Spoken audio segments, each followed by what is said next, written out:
भगवती सूत्र में कहा गया है, से नूनम बनते नेर इयस्सवा तिरिख जोनियस्सवा मनुष्यस्सवा देवस्सवा जे कड़े पावे कम्मे नत्थिणम तस्य अवेद इत्ता मुखो हंता गोयमा नेर इयस्सवा तिरिख जोनियस्सवा मनुष्यस्सवा देवस्सवा जे कड़े पावे कम्मे नत्थिणम तस्य अवेद इत्ता मुखो।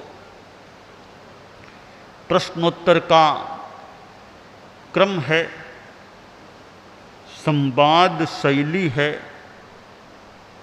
प्रश्न पूछा जा रहा है, उसका उत्तर दिया जा रहा है। इसी श्रृंखला में एक प्रश्न पूछा गया कि भंते, ये नैरयिक जीव हैं जो नरकलोक वाले, तिर्यक योनिक जो तिर्यंच हैं, मनुष्य हैं, देव हैं, इन चार ही गतियों में ये संसारी प्राणी होते हैं और ये कर्म भी करते हैं, कर्म का बंधन भी करते हैं, क्योंकि जो सिद्ध जीव हैं उनके तो कर्म का बंधन होता नहीं, उनके तो कभी भी नहीं हो सकता, वो तो मुक्त हो गए हैं। अब कर्म की जो बात है वो संसारी जीवों के साथ ही है। संसारी जीवों में भी 14वें गुणस्थान में तो किसी भी प्रकार का कर्म का बंध होता नहीं। अबंधो योगी, अयोगी होता है। 14वें गुणस्थान में योग नहीं होता, जीव अयोगी होता है, तो अबंध है। अयोगी के कभी कोई बंध नहीं होता। और यह भी एक बात है कि 13वें गुणस्थान में जीव लंबे काल तक भी रह सकता है और 12वां गुणस्थान भी है, 11वां भी है। ये जो वीतराग अवस्था के गुणस्थान हैं, इनमें जो बंध होता है, अब जैसे कोई केवली साधु है, केवल ज्ञानी है, 13वें गुणस्थान में है, तो उसके भी कर्म का बंध तो होता है, पर वो बहुत ही नाम मात्र का सा कर्म बंध है। उस बंध का नाम है ऐर्यापथिक बंध।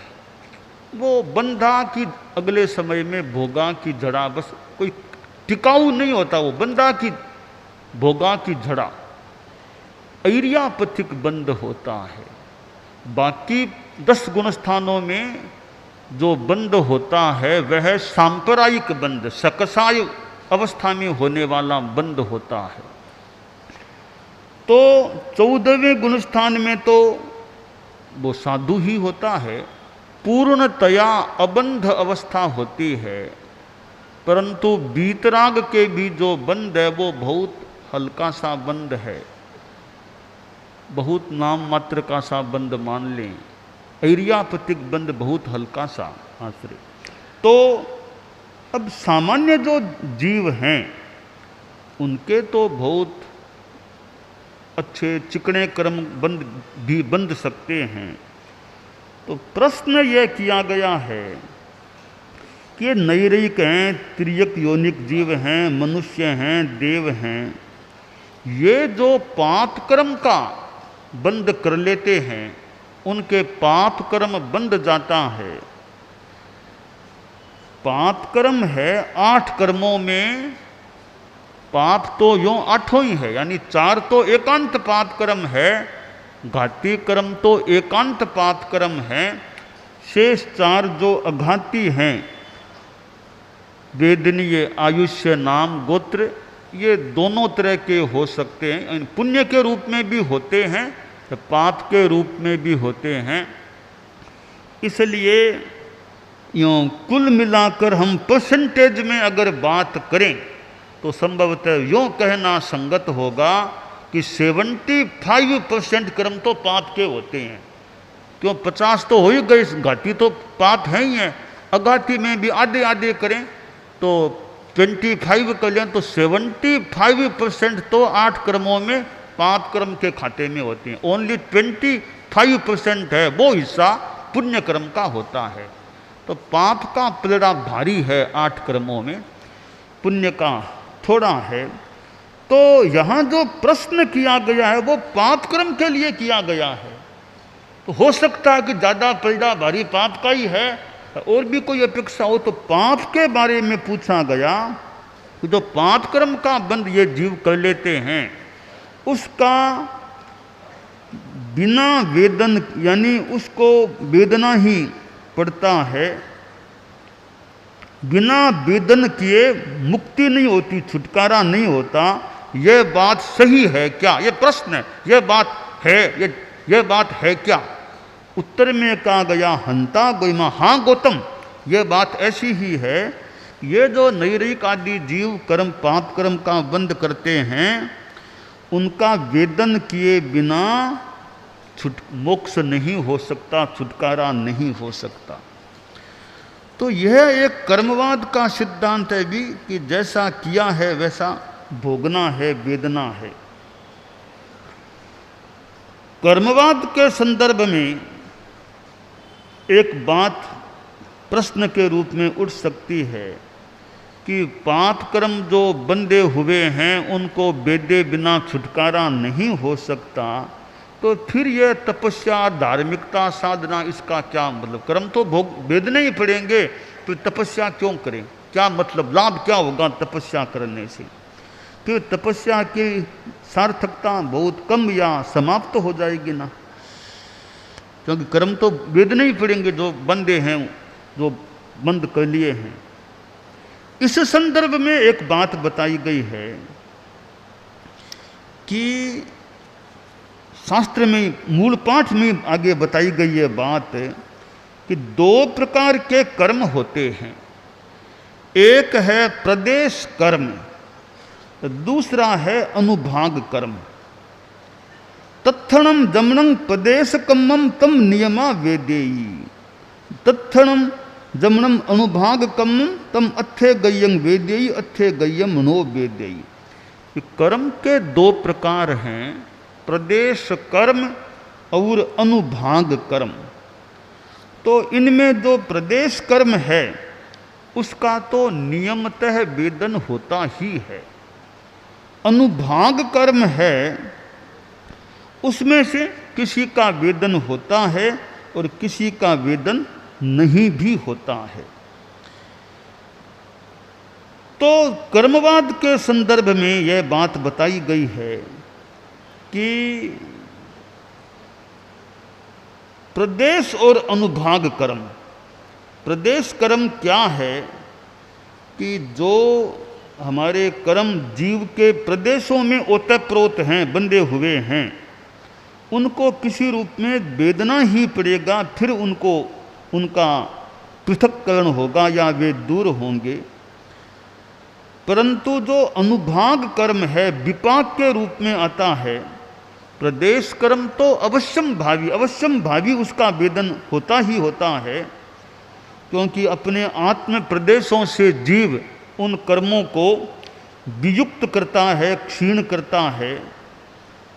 अब जो अनुभाग कर्म है उसमें जो पाप कर्म बंधे हुए हैं, बाद में साधना तपस्या से जो तीव्र अनुभाव वाले कर्म हैं उनको मंद अनुभाव वाला भी साधना से किया जा सकता है और तपस्या के द्वारा उसको निर्जीर्ण भी किया जा सकता है। तो प्रदेश कर्म के हिसाब से तो वेदन होता ही होता है, पर अनुभाग कर्म को भोगने में विकल्प है। भोगना हो भी जाए न भी हो, निर्जरा के द्वारा पहले ही उसको नष्ट कर दिया जाए।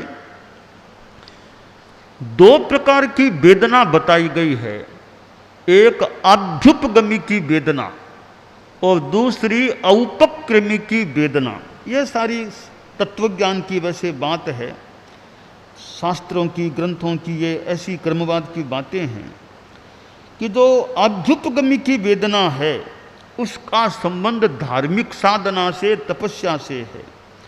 यह संकल्प पूर्वक स्वीकृत होती है। जैसे अठाई कोई करता है, तपस्या करता है, तो तपस्या करता है तो थोड़ी वेदना तकलीफ तो हो ही सकती है, भूख लगती है तो भी वेदना हो सकती है। तो वो जानबूझ के उसने मानो कि जो तपस्या की है, तो उसमें जो वेदना हो रही है वो है आभ्युपगमी की वेदना, वो स्वयं द्वारा स्वीकृत की हुई वेदना है। अब कोई आतापना लेते हैं, हमारे संत भी आतापना, घोर तपस्वी सुखलाल जी स्वामी थे, लेट जाते, स्वामी जी के लिए आता है नदी की रेत में लेट के आतापना लेते। ये आतापना लेना, तपस्या करना, वो आभ्युपगमी की वेदना, वो स्वयं द्वारा स्वीकृत करके वो वेदना ली जा रही है।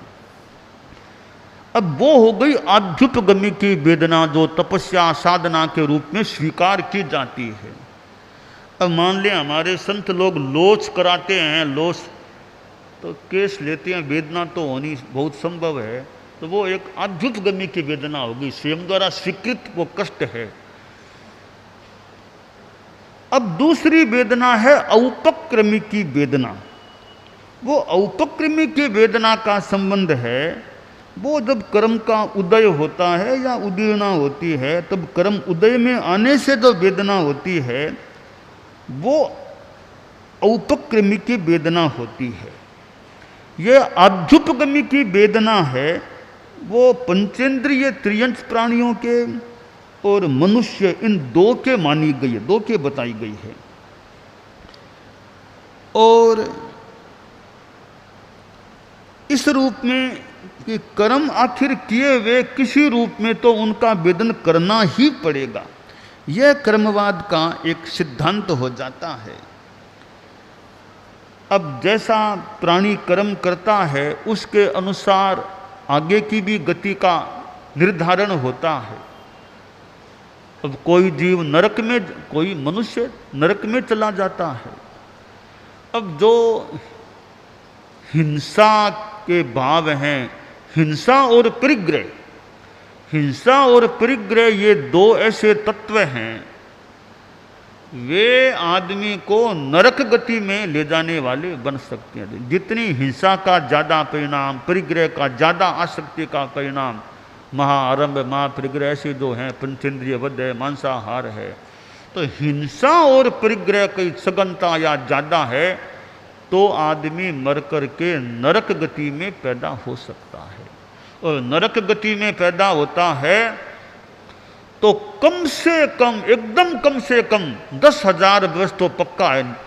मिनिमम आयुष्य नरक का 10,000 वर्ष तो है ही है, और ज़्यादा में तो बहुत बहुत बहुत लंबे काल तक नरक में रहना पड़ सकता है। प्रथम नरक में कोई जाएगा तो कम से कम 10,000 वर्ष है, लंबा भी हो जाए। 7वें नरक में जाए तो उत्कर्षतः 33 सागरोपम, यानी कुल मिलाकर के 7 नरक हैं। तो 7 में, पहली में तो बहुत फिर भी कम है, कम से कम 10,000 वर्ष है, आगे आयुष्य बढ़ता जाता है, बढ़ता जाता है। 7वें नरक में 33 सागर तक उत्कृष्ट आयुष्य, बहुत लंबा है। तो हिंसा और परिग्रह ऐसे तत्व हैं जो आदमी को अगली गति में नरक में पैदा करने वाले कारण बन सकते हैं, बन जाते हैं। इसी तरह झूठ और कपट, झूठ कपट यह ऐसा तत्व है, माया, गूढ़ माया, असत्य वचन, कूट तोल, कुटमा, झूठ कपट यह ऐसा तत्व है जो आदमी को मृत्यु के बाद त्रियंश गति में, पशु आदि की योनि में पैदा करने वाला बन जाता है, बन सकता है। अब तीसरी बात है, ये दो तो थोड़ी खराब कारण और खराब गति की बात हो गई।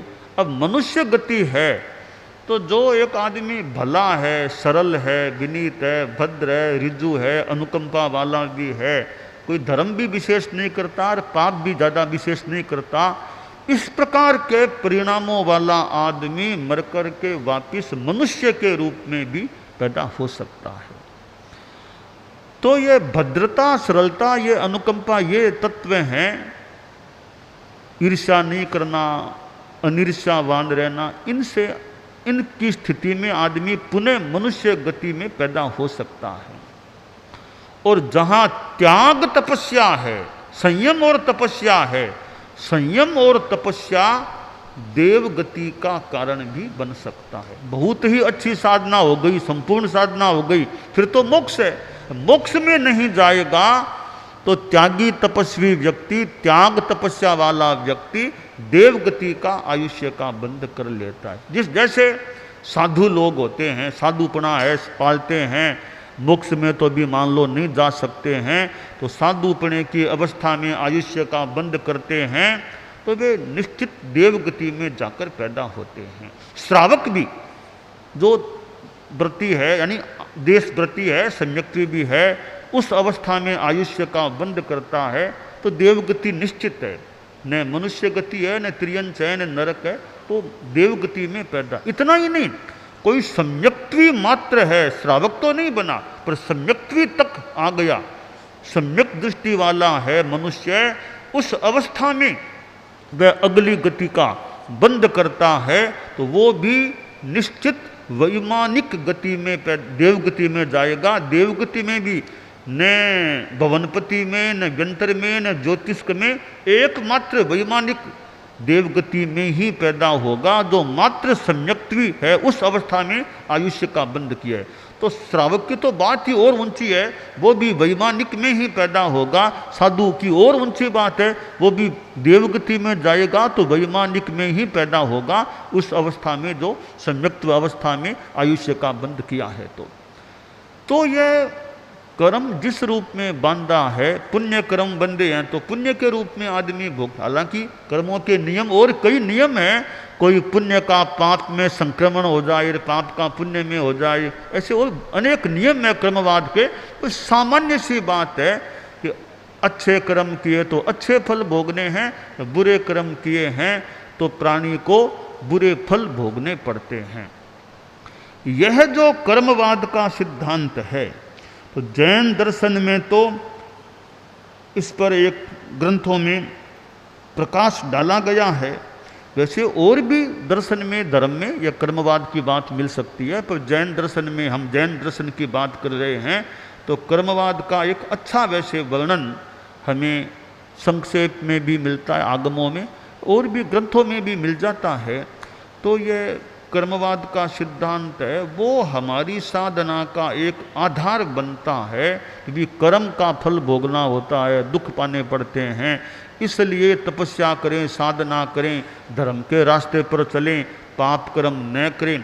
तो यह प्रेरणा हमें इस कर्मवाद को समझने से, कर्मवाद को जानने से प्राप्त हो सकती है। यह पता रहेगा भी कि कर्म का फल भोगना होगा, तो फिर सोचें भी क्यों पाप करें, जब फल भोगना पड़ेगा तो पाप कर्म से दूसरा फिर कौन आड़ा आएगा, मैंने कर्म किया तो मुझे भोगना होगा, दूसरे आड़े नहीं आते हैं। फिर आसपास भले खड़े रह जाओ, कोई आड़ा नहीं आता है, खुद का कर्म खुद को ही भोगना होता है। इसलिए परिवार के इतने लोग हैं, इतने मित्र हैं, इतने अनुकूल व्यक्ति हैं, वो खड़े खड़े देख लें, भले आंखों में आंसू भले टपका दें, पर जब आदमी को कर्म भोगना पड़ता है, दूसरा क्या करेगा। ठीक है, हॉस्पिटल में ले जाए, डॉक्टर को दिखा दे, दवाई दे दे, इतना प्रयास तो मान लो सहयोग के रूप में कर ले, पर हॉस्पिटल में ले जाने से भी मौत से छुटकारा मिल जाएगा, यह तो नहीं हो सकता, कभी तो मौत आएगी।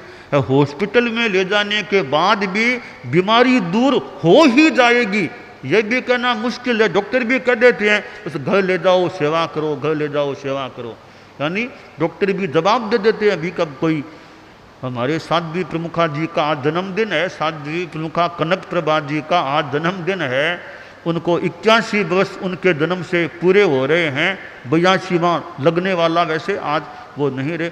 अब मान लो तकलीफ हो गई, बीमारी हो गई, ठीक है, उपचार के लिए प्रयास कर ले, एक दिल्ली भेज दिया, डॉक्टरों को हॉस्पिटल में रह गए, एक डॉक्टर ने ध्यान दे लिया, पर आखिर जाकर कोई बचा तो नहीं सके उनको, मृत्यु से तो कोई नहीं बचा सके।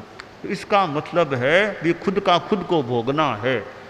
तो यह सिद्धांत भी है भी कि नालम ते तब ताना एवा शरणा एवा, ये दूसरे लोग जो तुम्हारे संबंधी हैं वे तुम्हें त्राण और शरण देने वाले नहीं बन सकते, तुम भी उनको त्राण और शरण देने वाले नहीं बन सकते।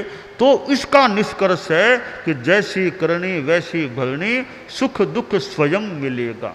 तो जिसने कर्म किया है, कत्तार मेवम अनुजा कम्मम, कर्म तो अपने करने वाले का पीछा करता है।